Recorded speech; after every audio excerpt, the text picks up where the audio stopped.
What's up guys, welcome back to a new video. We're going to go do some fun stuff in one of our cars. Again, what is this year? Exactly what we wanted it to be, that's what it was. So, going to Lakeside tomorrow for the 8th mile drags in Big Yellow. And we've got a few preparational things to do before we get going, which I'll let Rex explain in a minute. But the exciting thing is, as these guys know from when we went roll racing the other weekend, we do have some traction issues with this thing. It's to be expected, it's what we sort of knew was going to happen, was that we were going to have traction issues with this thing. So, you know, there's no point in even bothering with intercools and trying to get any more power and stuff out of it if we can't use the power we've already got. So tomorrow we're going to be testing these bad boys out. So huge thanks to our boy Darcy that donated us some wheels. So we've got some 15s here that we could put some new Hero drag radials on. So big thanks to our boy Jay there at Brisbane Fuel Injection Services for hooking us up with some ride down Hero drag radials. So these should hook up. So hopefully this is about all we need to get this thing to hook up. Hopefully we don't need to start looking at changing the rear end too much. Hopefully just, you know, a decent 235 drag radial. Enough to get some hooking up happening with the power that it's making at the moment. And then we can start looking at trying to dial in some more power after that. But anyway, these wheels just painted black. They don't look too bad and they're fairly close to the HQ wheels we've already got, which at the moment are just on the back of this thing to get it rolling. But the plan is to get these HQ wheels, we're going to get them blasted to get rid of all of the chrome, and then we can paint them black to suit the other set, and they can be used on the fronts. We'll just buy like a half decent set of tires for them, and that way we can, if we want to drive down to an event like this and we want to have the radials already on and we don't want to take them down and jack it up and change them over and stuff, we'll have a full set of wheels that someone looks kind of respectable and does the job. But excited to try some of these out.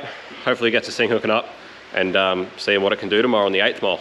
Gonna be sick. So as well as those, there's a few other tweaks we've got up our sleeve to get this thing moving. I'll let Rex explain what the plan is today. Basically, I'm gonna make like a, it's not really technically anti-lag or anything like that, or a two-step because there's no ignition limiter. But what I'm gonna do is interrupt the IAT sensor signal and run it through a normally closed relay, a switchover relay, so that we'll have a momentary button, and when you push the button down, it'll basically open circuit the IAT. And when they do that, they automatically go to -40, and basically we'll pull a heap of spark out of it. So I'll probably pull it down to like -10 or something like that, and throw a heap of fuel at it. So that'll kill the torque, so we can brake boost a lot harder, and it should, in theory, help spool the turbo up a fair bit as well. So it's the closest we can do with a factory ECU to like a launch control or a two-step or something like that. So that's what we're trying, just because is the theory. Yeah, I haven't done it before. So we'll see if it works. But yeah, the idea is that because it's got such a long hot side, or like the exhaust back to the turbo is so long, it does require quite a lot of energy to drive the turbine, which is the whole deal with rear mount turbo setups. So yeah, the idea is that if we can get a lot of that heat energy into that exhaust before we come off the line in the way of this, hopefully we can come off the line on quite a bit more boost and spooling a lot harder than otherwise. So it's the same thing we talked about with V80. Yeah, I was going to say I plan to do the same thing with the Cruiser if this works. So we have the same idea with V80 as well, although the other thing with V80 is, as well as interrupting the IAT to dump a heap of fuel and pull a heap of timing, we'll also use that to select top gear in the 4L80 so that it can stall up a lot harder. It's not as much torque to the wheels overriding the brakes. So that way we should be able to stall it up higher, and then obviously once you're off the button, or hopefully in the 80's case the brake switch, if we can hook it up to the brake switch, it'll automatically switch to the gear that it's required to get going, but should be on a lot more boost. So anyway, it's the same idea as a two-step, just trying to MacGyver it to work with a stock ECU, but hopefully this will get us off the line pretty hard. As you can probably hear in our voice and tell, we're very, very sick. We're not very well, so pushing through. It's a struggle though, it is a struggle. Also, just an update that we have yet to show everybody. The under dash AC unit has been mounted. Rex mounted that last weekend. So this is our under dash AC unit, our little control box. It's very, very simple. I probably should have showed you a bit more of it while I was out the car. But it's a very simple unit. There's only 2 wires. Everything else is internal. It's already got an internal TX valve and a lot of other internal bits. All we literally have to do is just, you know, run the AC lines from the pump through the condenser and to the unit. So very, very simple, and hopefully will work out pretty well. But we're pretty much at a point now where it's time to start running the lines to get the lines in the thing and get it hooked up and working. So we do have all of the stuff we need. Just next time we get a spare minute, spare few hours, we'll start making up some AC lines and get some AC happening. So that's pretty exciting little bit. So that's just what it looks like. Little under dash unit, should do well in this 1 tonner. It's only a small area to cool down, so it should work pretty well. So you can see there, like the bracketry and stuff that Rex made up to mount the unit. Nice, happy days. So a much simpler setup than what we put in King Barra, which was a Vintage Air AC setup. But the difference is the Vintage Air kit that we put in King Barra and stuff, you actually get demisters. Like you actually run venting and tubes and stuff up under the dash. They actually give you a demister and more vents and stuff like that. It's a lot more complicated. It was a lot more work to mount that system. This is a lot simpler, but we don't have the luxury of having like a demister, a windscreen demister or anything like that. But anyway, it just is what it is. It's that's the trade-off for a lot cheaper and a lot simpler system.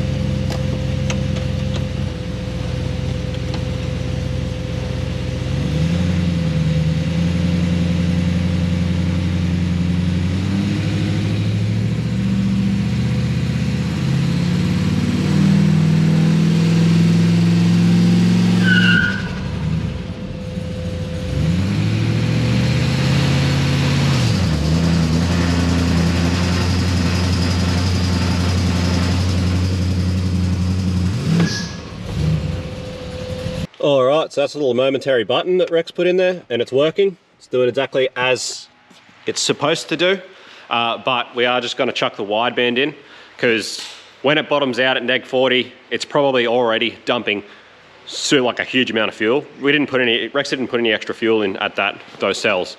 It's probably already just would be dumping heaps of fuel if it reckons that the engine coolant temp is negative 40 degrees. So Intake air temp is negative 40 degrees.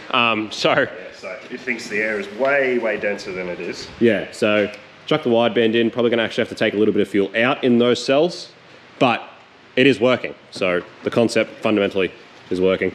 We've just got to actually tune it in now. All right, guys, so a little issue we found in that cell, or for the fueling in those cells for IAT, you can't actually add any, can't actually take any fuel out, you can only add fuel. So it's rich as, it's probably a little too rich, and that's why it's not particularly working too well. But what we've decided to do is, instead of using the 5th pin on the relay to short circuit it, we've got a variable resistor pack. So instead of short circuiting it, we can just run it to the circuit over there and run it through the resistor and apply whatever resistance we need to get to the cell that we want to get to have the fueling that we need. So whether that be like the 0 degree IAT cell or even like negative 10 or something, just something not quite so rich as negative 40, it might work a bit better. What if neg 5 would even be enough? Yeah, neg 5 would probably be enough. And where we are, we'd never get to neg 5 in any sort of regular conditions here. 0 is probably about as cold as, I think the coldest I've ever seen it where we live is negative 2. But even that being said, it doesn't have to have this map in the ECU all the time. It could be a map that we put in the ECU just for when we're going to do this exact thing, for when we're going racing. But regardless, we use the variable resistor pack to see how much resistance we need to get it to the cell we want.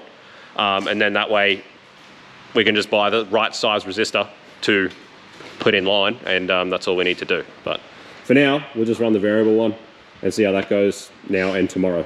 So, little variable resistor pack, 1 click at a time, turning up, oh, wrong way. Now we know we need a 15 kilo ohm resistor to switch it over to that and have it be at negative 9 degrees. So eventually we'll buy a resistor to suit and just put it in line, but for now we'll leave our little resistor pack in there and just tape it up and see how it goes. So it's probably actually a good thing to keep that variable resistor pack in there for tomorrow, because once everything in the system's hot, it may react differently. It may actually work better with a bit more fuel in some of those lower cells. So yeah, who knows? Obviously at the moment we're testing everything cold. Once the actual pipes and everything hot, it's going to help ignite that fuel that's going in there a bit more, which is going to help obviously with getting that exhaust pressure up and that exhaust temp up and getting that turbine spooling up. But we'll see how it goes tomorrow.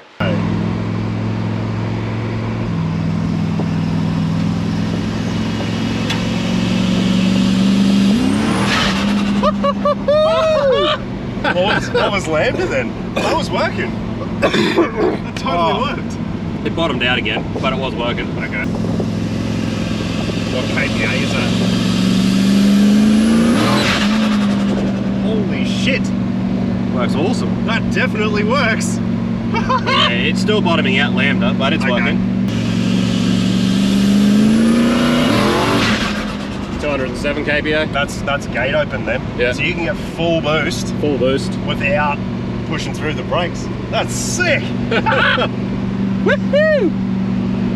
That's nuts. And it, like, you let it go and it's just like, boom, we're out. Keen to go roll racing again with Hell the radials. Yeah. With this, Hell yeah. This and the radials, go back to roll race and see how we go now. That's mint. Oh, that's sick that it works. That means it's going to work for the cruiser too. Yeah, you are. 11 seconds cruiser this year, come at us. See what it's like in first gear.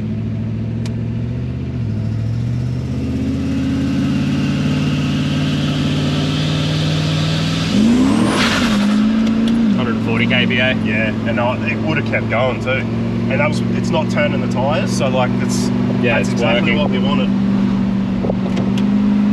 I'll get along to this straight bit and I'll just try it again. Alright, so from 0.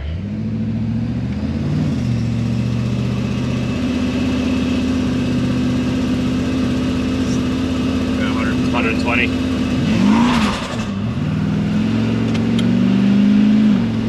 Oh, that's a lot better than having nothing. Yeah. It's basically as soon as you let the button go, it's 120, but it's already like turning. When you let the button go, it's just instant like spikes. So it should do really well. And when you put your foot down, the box tries to change back to second. Yeah.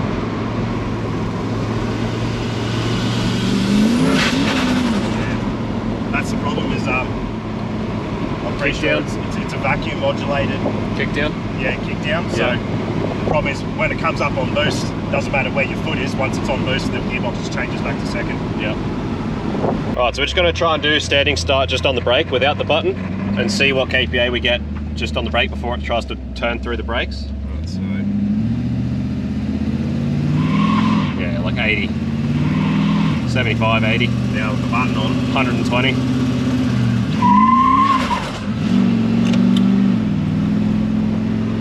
Yeah. Alright guys, so fundamentally the idea works. So you get a rig, a factory ECU to have some, some sort of launch control. Now obviously from a rolling, it worked really, really well. Loading up in second gear at 200 kPa is a huge, huge difference. So like I said, for things like roll racing, that's obviously going to make a huge difference there. But the problem with the standing start is that obviously by pulling all that timing out, it's not enough torque to actually flare the converter all the way to where it should be. But obviously the pro of that is that we're actually getting the turbine to spool. So whether or not that's actually faster than not having the turbine spooling and having the converter flared all the way out for launch, we will find out tomorrow. So we've got the draggy, we'll have the draggy packed. Hopefully we shouldn't have any issues with traction with these tires, which means we should get some really good solid data on which way is actually going to be faster from a dig, which is going to be sick. So plan is to get plenty of draggy data for tomorrow and work this out. But fundamentally, like I said, this is the exact idea that we want to use on V80. As these guys who follow it know, at King of the Strip last year, we managed a 1234. But that was just launching from the converter, which same thing, we couldn't select a gear sort of thing and we didn't have this happening.